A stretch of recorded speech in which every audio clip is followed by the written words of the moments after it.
अब बिहार सहित देश के सरकारी विद्यालयों के बच्चे गीता का ज्ञान लेंगे। स्कूली किताबों में सुधार के लिए बनी संसदीय समिति द्वारा जब लोकसभा के शीतकालीन सत्र में ये बिल लाया गया तो इसे लेकर बिहार में एक नई बहस शुरू हो गई। देखिए एक रिपोर्ट। देश भर के विद्यालयों के किताबों में सुधार के लिए बनी संसदीय समिति को देश भर से करीब 20,000 सुझाव मिले हैं। रिपोर्ट की माने तो इन्हीं सुझावों में चारों वेदों और भगवत गीता को पाठ्यक्रम में शामिल करने का सुझाव है। समिति ने अन्य विषयों के अतिरिक्त मुख्य रूप से इतिहास को लेकर कई महत्वपूर्ण सुझाव दिए हैं। इसमें आधुनिक इतिहास और 1947 के बाद के इतिहास में आवश्यक तथ्यों को शामिल करने की बात कही गई है। अब भाजपा इसे लेकर उत्साहित नजर आती है तो जदयू भी बुझे मन से ही सही लेकिन इसका समर्थन करती है। देखिए, एक तो वेद और गीता को कभी धार्मिक ग्रंथ नहीं मानना चाहिए। एक ढंग से इसको ये कह सकते हैं कि ये नेचुरल ग्रंथ है।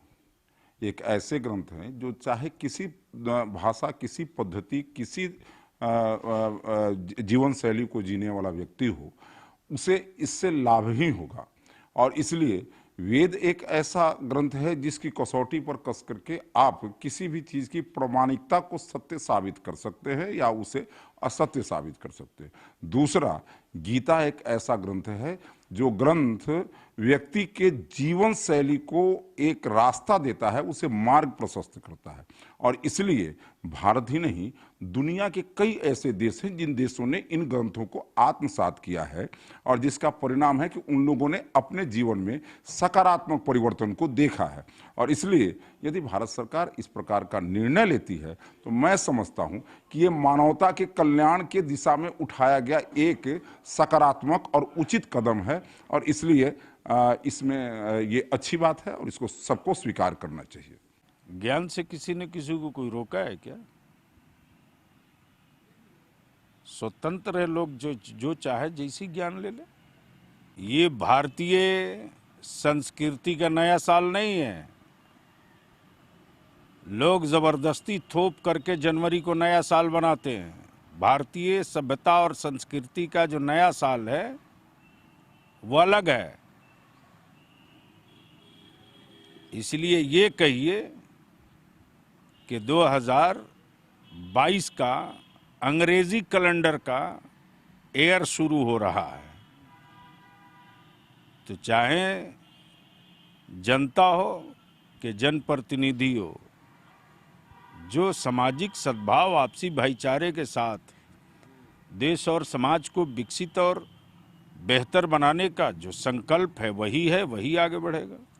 संसद के संपन्न शीतकालीन सत्र में पेश की गई रिपोर्ट में समिति ने न सिर्फ चारों वेदों और भगवत गीता को पाठ्यक्रम में शामिल करने का सुझाव दिया है, बल्कि इसमें इतिहास की प्रसिद्ध महिलाओं सहित सिखों, मराठा, जाट तथा आदिवासियों और भारतीय महाकाव्यों को भी किताबों में जगह देने की मांग की गई है। स्कूली पाठ्यक्रमों में चारों वेदों और भगवत गीता को शामिल करने के सुझाव पर बिहार की मुख्य विपक्षी पार्टी राजद भाजपा सरकार से सवाल पूछ रही है। यूपी चुनाव है। भारतीय जनता पार्टी देश के सर्वांगीण विकास के हर मोर्चे पर विफल है, तो स्वाभाविक तौर पर